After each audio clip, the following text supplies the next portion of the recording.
Second night. Well, so you have survived, she said, pressing both my hands. I've been here for the last 2 hours. You don't know what a state I have been in all day. I know. But to business. Do you know why I have come? Not to talk nonsense, as I did yesterday. I tell you what, we must behave more sensibly in future. I thought a great deal about it last night. In what way? In what must we be more sensible? I am ready for my part, but really nothing more sensible has happened to me in my life than this now. Really? In the first place, I beg you not to squeeze my hands so. Secondly, I must tell you that I spent a long time thinking about you and feeling doubtful today. And how did it end? How did it end? The upshot of it is that we must begin all over again, because the conclusion I reached today was that I don't know you at all, that I behaved like a baby last night, like a little girl. And of course, the fact of it is that it's my soft heart that is to blame. That is, I sang my own praises as oh.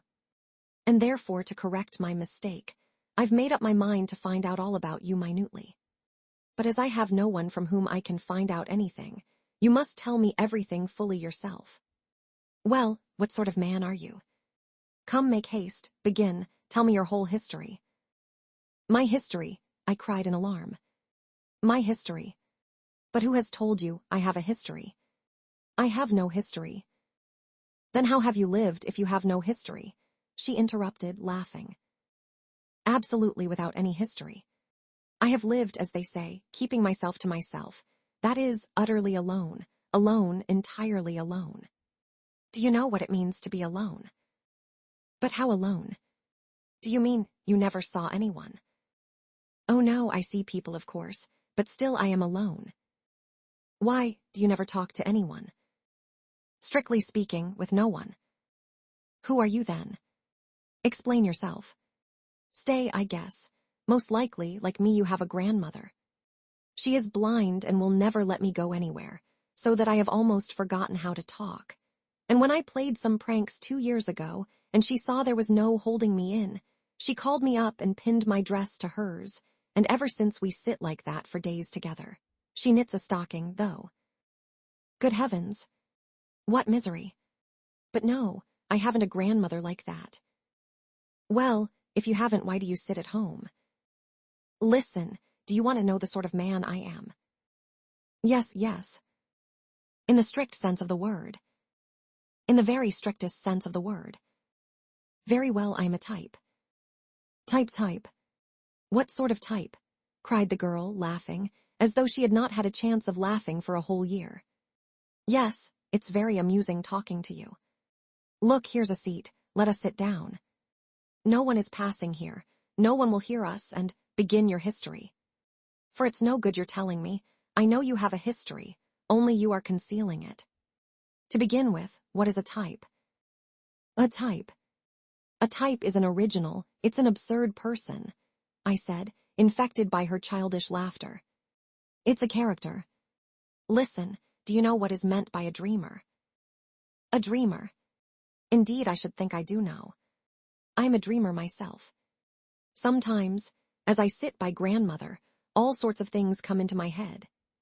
Why, when one begins dreaming, one lets one's fancy run away with one. Why, I marry a Chinese prince. Though sometimes it is a good thing to dream. But goodness knows. Especially when one has something to think of apart from dreams, added the girl, this time rather seriously. Excellent. If you have been married to a Chinese emperor, you will quite understand me. Come, listen. But 1 minute, I don't know your name yet. At last. You have been in no hurry to think of it.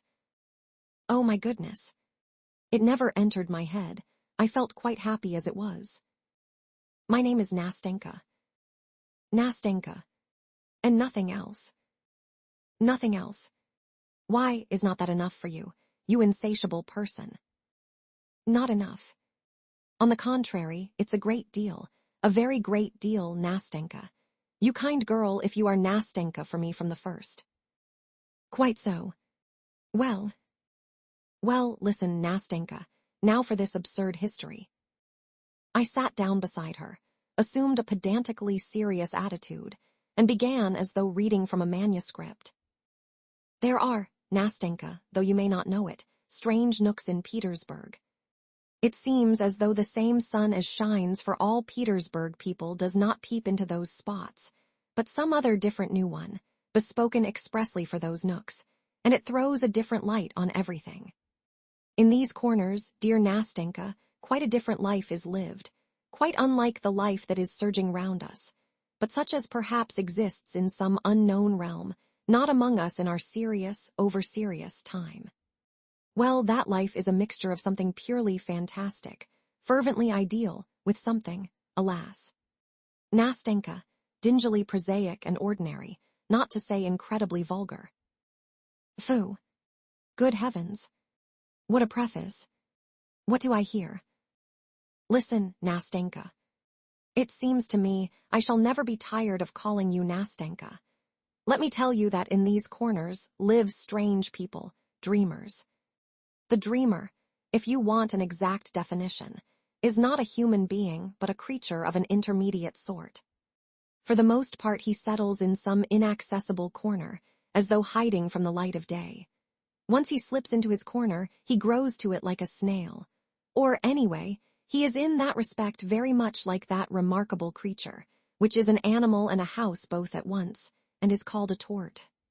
Why do you suppose he is so fond of his four walls, which are invariably painted green, grimy, dismal, and reeking unpardonably of tobacco smoke? Why is it that, when this absurd gentleman is visited by one of his few acquaintances, and he ends by getting rid of all his friends, why does this absurd person meet him with such embarrassment, changing countenance and overcome with confusion, as though he had only just committed some crime within? Why, tell me, Nastenka, why is it conversation is not easy between the two friends? Why is there no laughter? Why does no lively word fly from the tongue of the perplexed newcomer, who at other times may be very fond of laughter, lively words, conversation about the fair sex, and other cheerful subjects? And why does this friend, probably a new friend and on his first visit, for there will hardly be a second, and the friend will never come again, why is the friend himself so confused, so tongue-tied in spite of his wit, if he has any, as he looks at the downcast face of his host, who in his turn beck? Why does the gentleman, all at once remembering some very necessary business which never existed, suddenly seize his hat and hurriedly make off, snatching away his hand from the warm grip of his host, who is trying his utmost to show his regret and retrieve the lost position? Why does the friend chuckle as he goes out of the door, and swear never to come and see this queer creature again, though the queer creature is really a very good fellow, and at the same time he cannot refuse his imagination the little diversion of comparing the queer fellow's countenance during the— Listen, interrupted Nastenka, who had listened to me all the time in amazement, opening her eyes and her little mouth. Listen, I don't know in the least why it happened, and why you ask me such absurd questions. All I know is that this adventure must have happened word for word to you. Doubtless, I answered with the gravest face. Well, since there is no doubt about it, go on, said Nastenka, because I want very much to know how it will end. You want to know, Nastenka, what our hero, that is I, for the hero of the whole business was my humble self, did in his corner. You want to know why I lost my head, and was upset for the whole day by the unexpected visit of a friend. You want to know why I was so startled, why I blushed when the door of my room was opened, why I was not able to entertain my visitor, and why I was crushed under the weight of my own hospitality. Why, yes, answered Nastenka, that's the point. Listen. You describe it all splendidly, but couldn't you perhaps describe it a little less splendidly? You talk as though you were reading it out of a book. Nastenka, I answered in a stern and dignified voice, hardly able to keep from laughing. Dear Nastenka, I know I describe splendidly, but excuse me, I don't know how else to do it. At this moment, dear Nastenka, at this moment I am like the spirit of King Solomon, when, after lying 1,000 years under 7 seals in his urn, those 7 seals were at last taken off. At this moment, Nastenka, when we have met at last after such a long separation. For I have known you for ages, Nastenka, because I have been looking for someone for ages, and that is a sign that it was you I was looking for, and it was ordained that we should meet now. At this moment, 1,000 valve. And so I beg you not to interrupt me, Nastenka, but listen humbly and obediently, or I will be silent. No, no, no. Not at all. Go on. I won't say a word. I will continue. There is, my friend Nastenka, 1 hour in my day which I like extremely. That is the hour when almost all business, work, and duties are over, and everyone is hurrying home to dinner, to lie down, to rest. And on the way all are cogitating on other more cheerful subjects relating to their evenings, their nights, and all the rest of their free time. At that hour our hero, for allow me, Nastenka, to tell my story in the third person, for one feels awfully ashamed to tell it in the first person. And so at that hour our hero, who had his work too, was pacing along after the others. But a strange feeling of pleasure set his pale, rather crumpled-looking face working. He looked not with indifference on the evening glow, which was slowly fading on the cold Petersburg sky. When I say he looked, I am lying. He did not look at it, but saw it as it were without realizing, as though tired or preoccupied with some other more interesting subject, so that he could scarcely spare a glance for anything about him. He was pleased because till next day he was released from business irksome to him, and happy as a schoolboy let out from the classroom to his games and mischief. Take a look at him, Nastenka. You will see at once that joyful emotion has already had an effect on his weak nerves and morbidly excited fancy. You see he is thinking of something. Of dinner, do you imagine? Of the evening. What is he looking at like that? Is it at that gentleman of dignified appearance, who is bowing so picturesquely to the lady who rolls by in a carriage drawn by prancing horses? No, Nastenka, what are all those trivialities to him now? He is rich now with his own individual life. He has suddenly become rich, and it is not for nothing that the fading sunset sheds its farewell gleams so gaily before him, and calls forth a swarm of impressions from his warmed heart. Now he hardly notices the road, on which the tiniest details at other times would strike him. Now the goddess of fancy, if you have read Zhukovsky, dear Nastenka, has already with fantastic hand spun her golden warp and begun weaving upon it patterns of marvelous magic life. And who knows, maybe, her fantastic hand has borne him to the 7th crystal heaven far from the excellent granite. Try stopping him now, ask him suddenly where he is standing now, through what streets he is going. He will probably remember nothing, neither where he is going nor where he is standing now, and flushing with vexation he will certainly tell some lie to save appearances. That is why he starts, almost cries out, and looks round with horror when a respectable old lady stops him politely in the middle of the pavement and asks her way. Frowning with vexation he strides on, scarcely noticing that more than one passerby smiles and turns round to look after him, and that a little girl, moving out of his way in alarm, laughs aloud, gazing open-eyed at his broad, meditative smile and gesticulations. But fancy catches up in its playful flight the old woman, the curious passers-by, and the laughing child, and the peasants spending their nights in their barges on Fontanka. Our hero, let us suppose, is walking along the canal side at that moment, and capriciously weaves everyone and everything in. And it is only after the queer fellow has returned to his comfortable den with fresh stores for his mind to work on, has sat down and finished his dinner, that he comes to himself, when Matrona, who waits upon him, always thoughtful and depressed, clears the table and gives him his pipe. He comes to high. It has grown dark in the room. His soul is sad and empty. The whole kingdom of fancies drops to pieces about him, drops to pieces without a trace, without a sound, floats away like a dream, and he cannot himself remember what he was dreaming. But a vague sensation faintly stirs his heart and sets it aching. Some new desire temptingly tickles and excites his fancy, and imperceptibly evokes a swarm of fresh phantoms. Stillness reigns in the little room. Imagination is fostered by solitude and idleness. It is faintly smoldering, faintly simmering, like the water with which old Matrona is making her coffee as she moves quietly about in the kitchen close by. Now it breaks out spasmodically, and the book, picked up aimlessly and at random, drops from my dreamer's hand before he has reached the third page.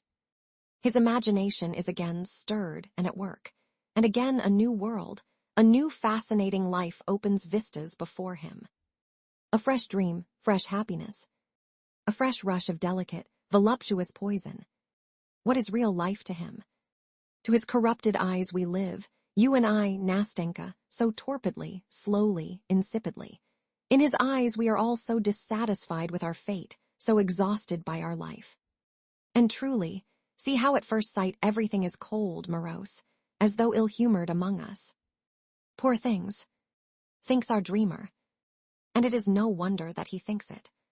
Look at these magic phantasms, which so enchantingly, so whimsically, so carelessly and freely group before him in such a magic, animated picture, in which the most prominent figure in the foreground is of course himself, our dreamer, in his precious person.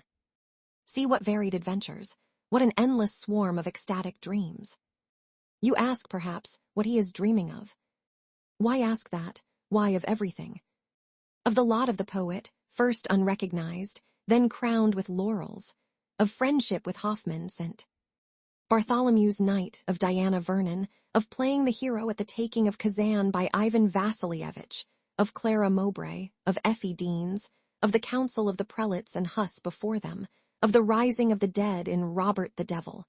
Do you remember the music? It smells of the churchyard.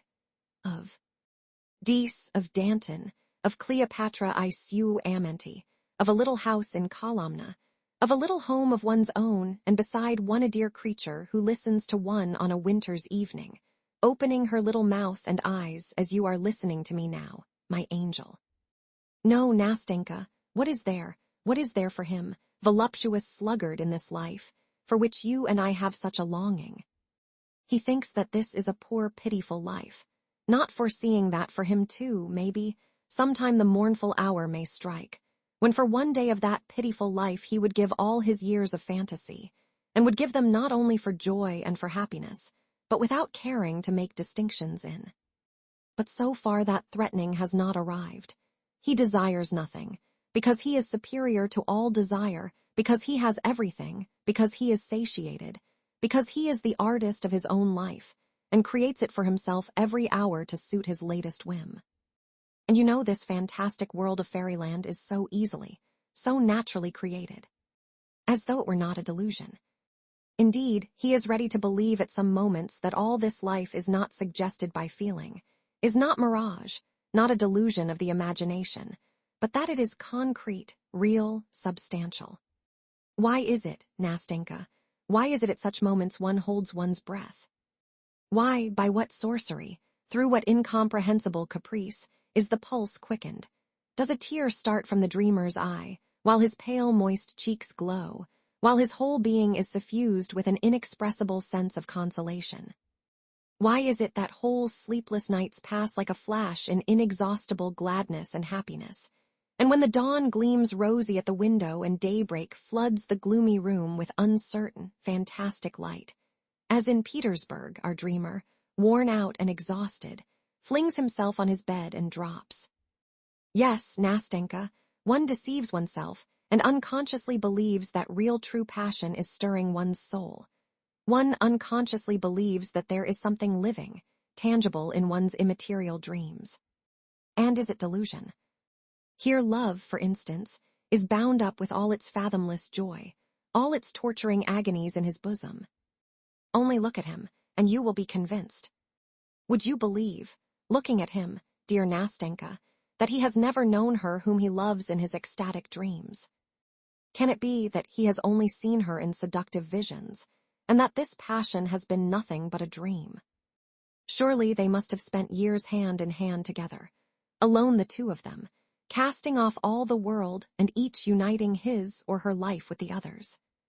Surely when the hour of parting came, she must have lain sobbing and grieving on his bosom, heedless of the tempest raging under the sullen sky, heedless of the wind which snatches and bears away the tears from her black eyelashes. Can all of that have been a dream, And that garden, dejected, forsaken, run wild, with its little moss-grown paths, solitary, gloomy, where they used to walk so happily together, where they hoped, grieved, loved each other so long and so fondly. And that queer ancestral house where, what torments they suffered, what agonies of terror, how innocent, how pure was their love, and how, I need hardly say, Nastenka, malicious people were. And good heavens, surely he met her afterwards, far from their native shores, under alien skies, in the hot south in the divinely eternal city, in the dazzling splendor of the ball to the crash of music, in a palazzo. It must be in a palazzo, drowned in a sea of lights, on the balcony, wreathed in myrtle and roses. Oh, Nastenka, you must admit that one would start, betray confusion, and blush like a schoolboy who has just stuffed in his pocket an apple stolen from a neighbor's garden, when your uninvited visitor, some stalwart, lanky fellow, a festive soul fond of a joke, opens your door and shouts out as though the old count is dead, unutterable happiness is close at hand, and people arrive from Pavlovsk. Finishing my pathetic appeal, I paused pathetically. I remembered that I had an intense desire to force myself to laugh, for I was already feeling that a malignant demon was stirring within me, that there was a lump in my throat, that my chin was beginning to twitch, and that my eyes were growing more and more moist. I expected Nastenka, who listened to me opening her clever eyes, would break into her childish, irrepressible laugh, and I was already regretting that I had gone so far, that I had unnecessarily described what had long been simmering in my heart, about which I could speak as though from a written AC. Surely you haven't lived like that all your life.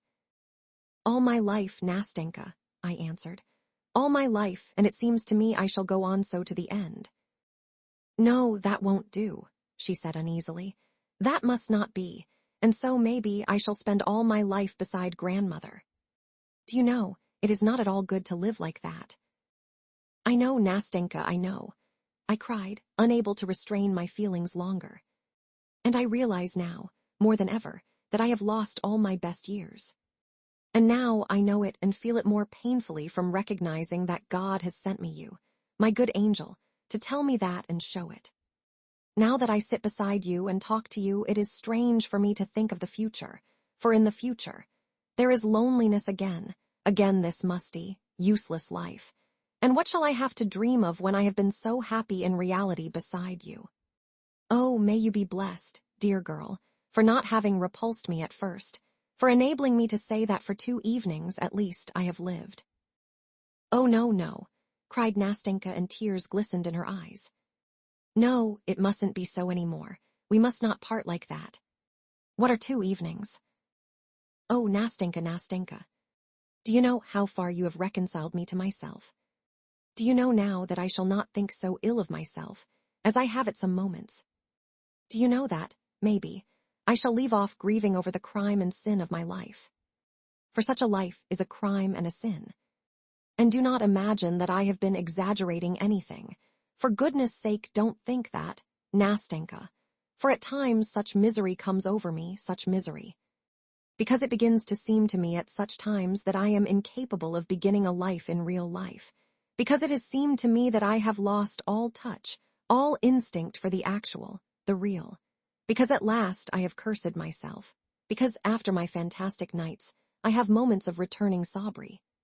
Meanwhile, you hear the whirl and roar of the crowd in the vortex of life around you. You hear, you see, men living in reality.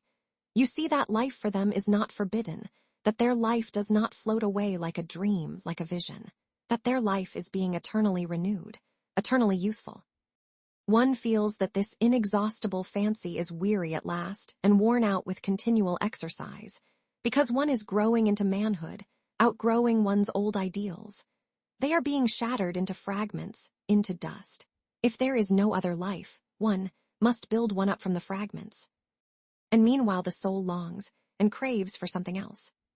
And in vain the dreamer rakes over his old dreams, as though seeking a spark among the embers, to fan them into flame, to warm his chilled heart by the rekindled fire, and to rouse up in it again all that was so sweet, that touched his heart, that set his blood boiling, drew tears from his eyes, and Do you know, Nastenka, the point I have reached?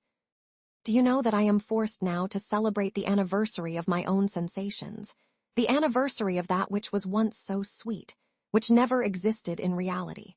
For this anniversary is kept in memory of those same foolish, shadowy dreams, and to do this because those foolish dreams are no more. Do you know that I love now to recall and visit at certain dates the places where I was once happy in my own way?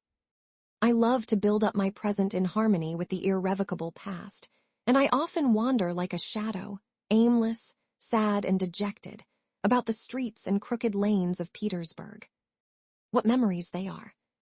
To remember, for instance, that here just a year ago, just at this time, at this hour, on this pavement, I wandered just as lonely, just as dejected as today.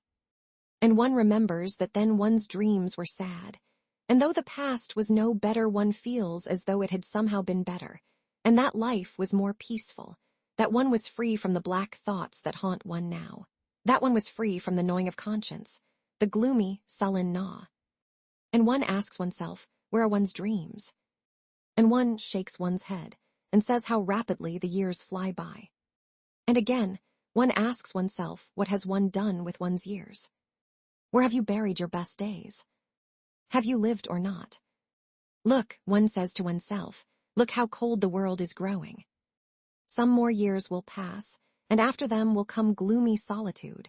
Then will come old age trembling on its crutch, and after it misery and desolation.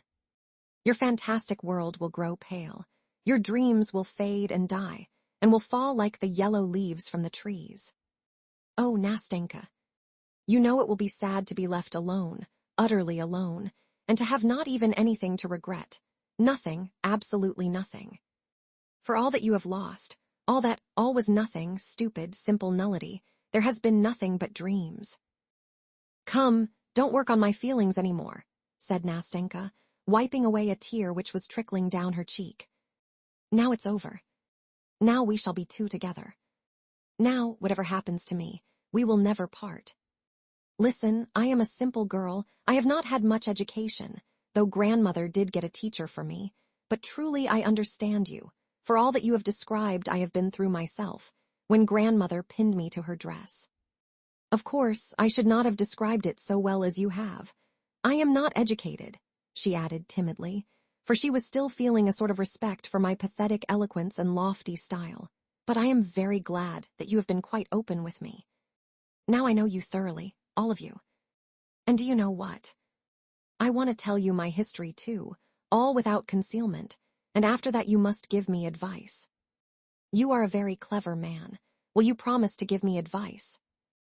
Ah, Nastenka, I cried. Though I have never given advice, still less sensible advice, yet I see now that if we always go on like this that it will be very sensible, and that each of us will give the other a great deal of sensible advice. Well, my pretty Nastenka, what sort of advice do you want? Tell me frankly. At this moment I am so gay and happy, so bold and sensible, that it won't be difficult for me to find words. No, Nastenka interrupted, laughing. I don't only want sensible advice, I want warm brotherly advice, as though you had been fond of me all your life. Agreed, Nastenka, agreed, I cried, delighted. And if I had been fond of you for 20 years, I couldn't have been fonder of you than I am now. Your hand, said Nastenka. Here it is, said I, giving her my hand. And so, let us begin my history. Nastenka's history. Half my story you know already. That is, you know that I have an old grandmother. If the other half is as brief as that, I interrupted, laughing. Be quiet and listen. First of all, you must agree not to interrupt me, or else, perhaps I shall get in a muddle. Come, listen quietly. I have an old grandmother. I came into her hands when I was quite a little girl, for my father and mother are dead. It must be supposed that grandmother was once richer, for now she recalls better days. She taught me French, and then got a teacher for me. When I was 15, and now I am 17, we gave up having lessons. It was at that time that I got into mischief. What I did I won't tell you. It's enough to say that it wasn't very important. But grandmother called me to her one morning and said that as she was blind, she could not look after me. She took a pin and pinned my dress to hers, and said that we should sit like that for the rest of our lives if, of course, I did not become a better girl. In fact, at first it was impossible to get away from her. I had to work, to read, and to study all beside grandmother.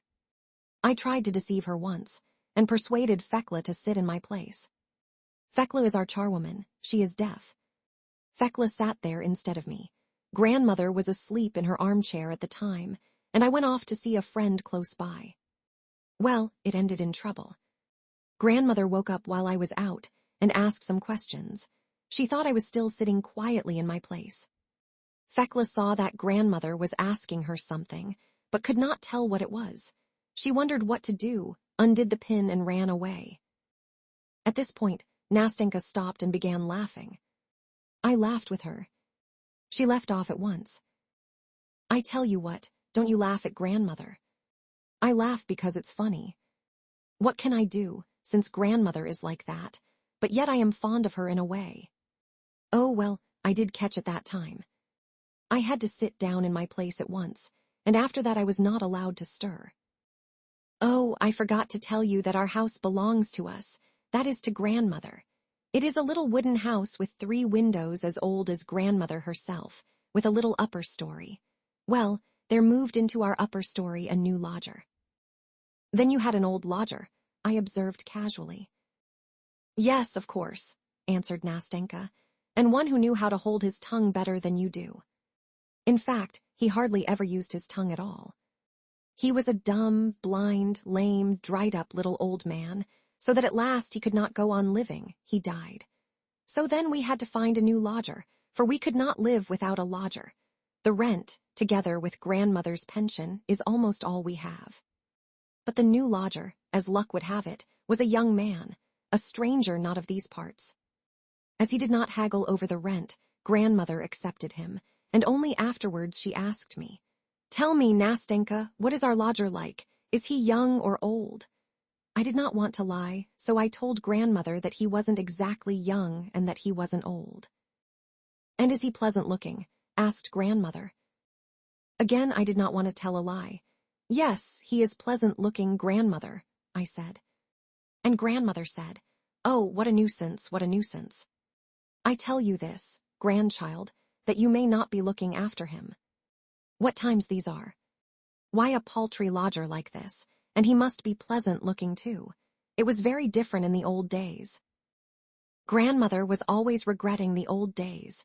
She was younger in old days, and the sun was warmer in old days, and cream did not turn so sour in old days. It was always the old days. I would sit still and hold my tongue and think to myself, why did grandmother suggest it to me? Why did she ask whether the lodger was young and good-looking? But that was all. I just thought it, began counting my stitches again, went on knitting my stocking, and forgot all about it. Well, one morning the lodger came in to see us. He asked about a promise to paper his rooms. One thing led to another. Grandmother was talkative, and she said, "Go, Nastenka, into my bedroom and bring me my reckoner." I jumped up at once. I blushed all over, I don't know why, and forgot I was sitting pinned to grandmother. Instead of quietly undoing the pin, so that the lodger should not see, I jumped so that grandmo. When I saw that the lodger knew all about me now, I blushed, stood still as though I had been shot, and suddenly began to cry. I felt so ashamed and miserable at that minute that I didn't know where to look. Grandmother called out, "What are you waiting for?" And I went on worse than ever. When the lodger saw that I was ashamed on his account, he bowed and went away at once. After that, I felt ready to die at the least sound in the passage. "It's the lodger," I kept thinking. I stealthily undid the pin in case. But it always turned out not to be. He never came. A fortnight passed. The lodger sent word through Fyodor that he had a great number of French books, and that they were all good books that I might read. So would not grandmother like me to read them that I might not be dull?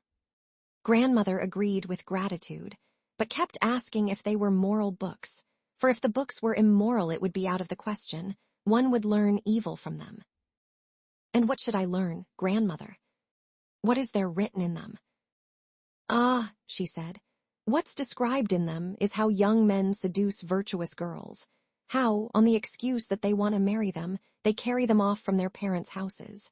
How afterwards they leave these unhappy girls to their fate, and they perish in the most pitiful way. I read a great many books, said grandmother, and it is all so well described that one sits up all night and reads them on the sly. So mind you don't read them, Nastenka, said she. What books has he sent? They are all Walter Scott's novels, grandmother. Walter Scott's novels. But stay, isn't there some trick about it? Look, hasn't he stuck a love letter among them? No, grandmother, I said, there isn't a love letter. But look under the binding. They sometimes stuff it under the bindings, the rascals. No, grandmother, there is nothing under the binding. Well, that's all right. So we began reading Walter Scott, and in a month or so we had read almost half. Then he sent us more and more.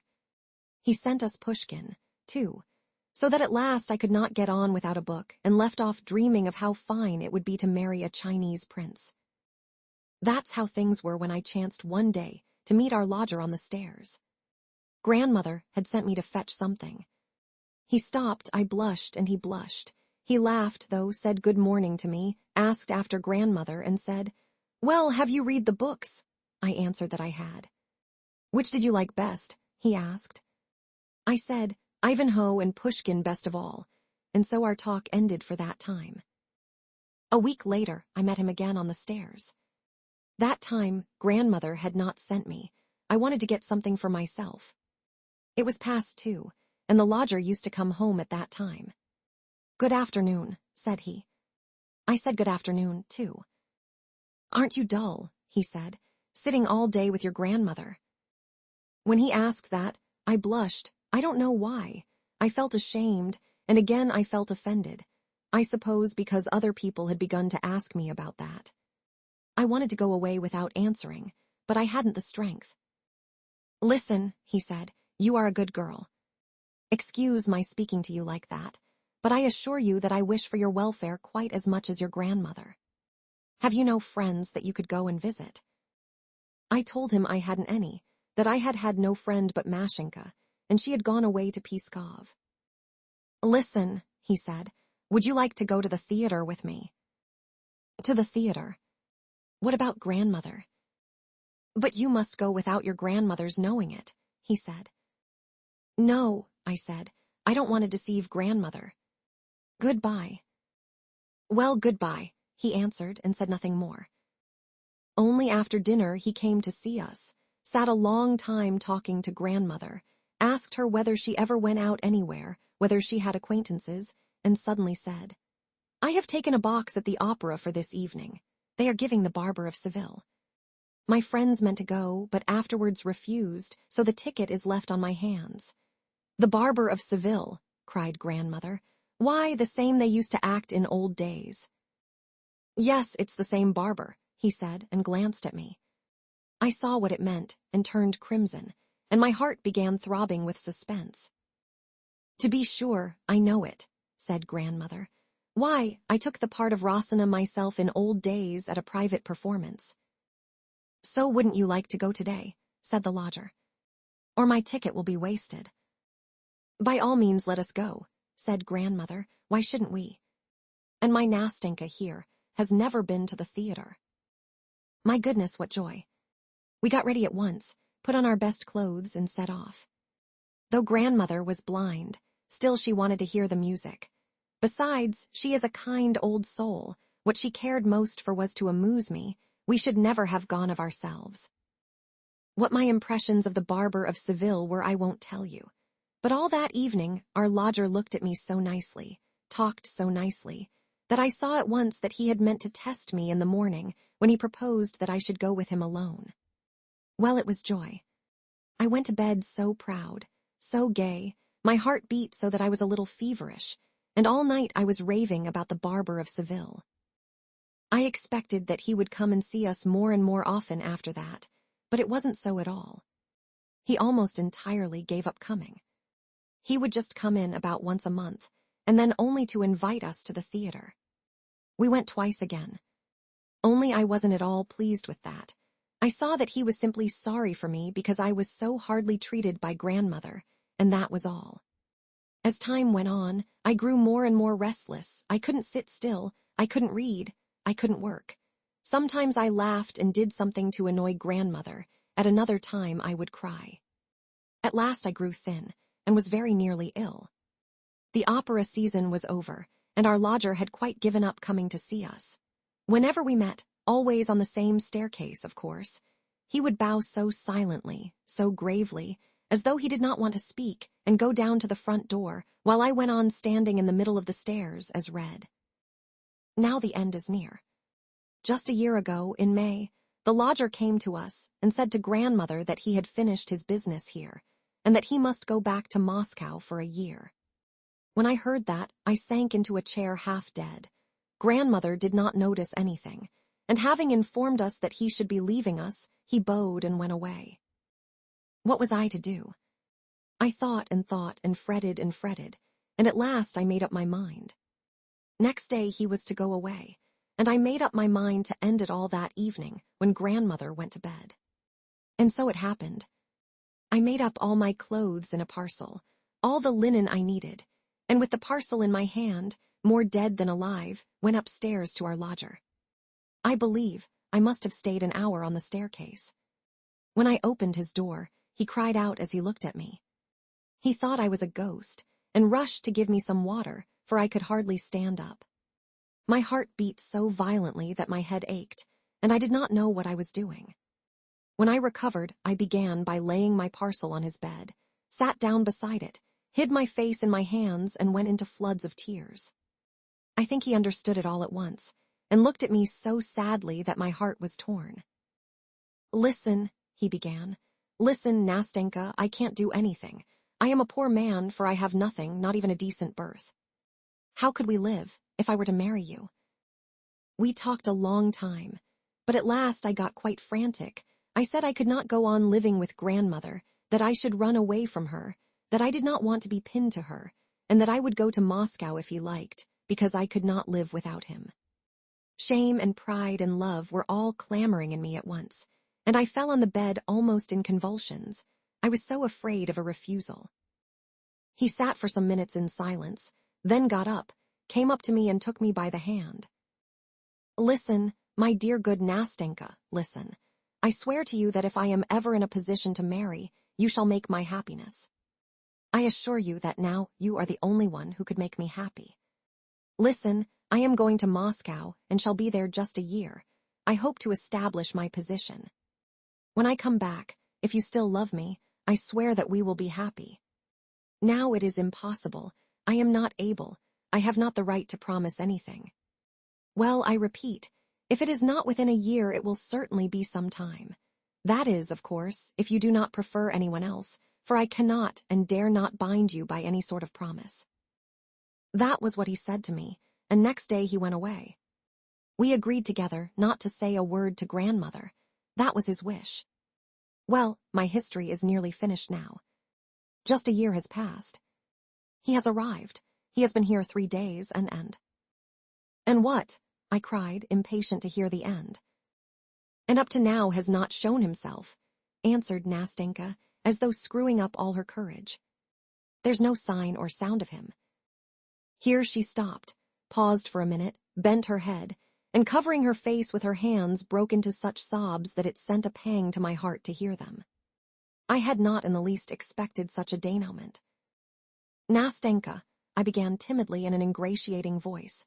"Nastenka. For goodness sake, don't cry. How do you know? Perhaps he is not here yet." He is, Nastenka repeated. "He is here, and I know it. We made an agreement at the time, that evening, before he went away. When we said all that I have told you, and had come to an understanding, then we came out here for a walk on this embankment. It was 10 o'clock. We sat on this seat. I was not crying then. It was sweet to me to hear what he said. And he said that he would come to us directly he arrived, and if I did not refuse him, then we would tell grandmother about it all. Now he is here, I know it, and yet he does not come." And again she burst into tears. "Good God, Can I do nothing to help you in your sorrow? I cried, jumping up from the seat in utter despair. Tell me, Nastenka, wouldn't it be possible for me to go to him? Would that be possible? She asked suddenly, raising her head. No, of course not, I said, pulling myself up. But I tell you what, write a letter. No, that's impossible. I can't do that, she answered with decision, bending her head and not looking at me. How impossible? Why is it impossible? I went on, clinging to my idea. But, Nastenka, it depends what sort of letter. There are letters and... Ah, Nastenka, I am right. Trust to me, I will not give you bad advice. It can all be arranged. You took the first step, why not now? I can't. It would seem as though I were forcing myself on him. Ah, my good little Nastenka, I said, hardly able to conceal a smile. No, you have a right to, in fact, because he made you a promise. Besides, I can see from everything that he is a man of delicate feeling, that he behaved very well, I went on, more and more carried away by the logic of my own arguments and convictions. How did he behave? He bound himself by a promise. He said that if he married at all, he would marry no one but you. He gave you full liberty to refuse him at once. Under such circumstances, you may take the first step. You have the right. You are in the privileged position if, for instance, you wanted to free him from his promise. Listen, how would you write? Write what? This letter. I tell you how I would write, dear sir. Must I really begin like that, dear sir? You certainly must. Though, after all, I don't know, I imagine. Well, what next? Dear sir, I must apologize for. But no, there's no need to apologize. The fact itself justifies everything. Write simply. I am writing to you. Forgive me my impatience, but I have been happy for a whole year in hope. Am I to blame for being unable to endure a day of doubt now? Now that you have come, perhaps you have changed your mind. If so, this letter is to tell you that I do not repine, nor blame you. I do not blame you because I have no power over your heart. Such is my fate. You are an honorable man. You will not smile or be vexed at these impatient lines. Remember they are written by a poor girl, that she is alone, that she has no one to direct her, no one to advise her, and that she herself could never control her heart. But forgive me that a doubt has stolen, if only for one instant, into my heart. You are not capable of insulting, even in thought, her who so loved and so loves you. Yes, that's exactly what I was thinking, cried Nastenka, and her eyes beamed with delight. Oh, you have solved my difficulties. God has sent you to me. Thank you. What for? For God sending me, I answered, looking delighted at her joyful little face. Why, yes, for that too. Ah, Nastenka. Why, one thanks some people for being alive at the same time with one. I thank you for having met me, for my being able to remember you all my life. Well, enough. But now I tell you what, listen. We made an agreement then that as soon as he arrived he would let me know, by leaving a letter with some good simple people of my acquaintance who know nothing about it.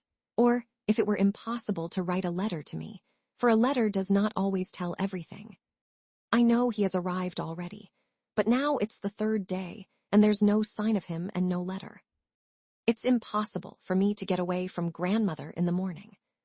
Give my letter tomorrow to those kind people I spoke to you about. They will send it on to him, and if there is an answer, you bring it tomorrow at 10 o'clock. But the letter. You see, you must write the letter first. So perhaps it must all be the day after tomorrow. The letter, said Nastenka, a little confused. The letter. But she did not finish. At first she turned her little face away from me, flushed like a rose, and suddenly I felt in my hand a letter which had evidently been written long before, all ready and sealed up. A familiar, sweet, and charming reminiscence floated through my mind. R-O-R-O-S-I-C-N-A-N-A, I began. Rasana, we both hummed together, I almost embracing her with delight, while she blushed as only she could blush, and laughed through the tears which gleamed like pearls on her black eyelashes. Come, enough. Goodbye now, she said, speaking rapidly. Here is the letter. Here is the address to which you are to take it. Goodbye, till we meet again. Till tomorrow. She pressed both my hands warmly, nodded her head, and flew like an arrow down her side street. I stood still for a long time, following her with my eyes.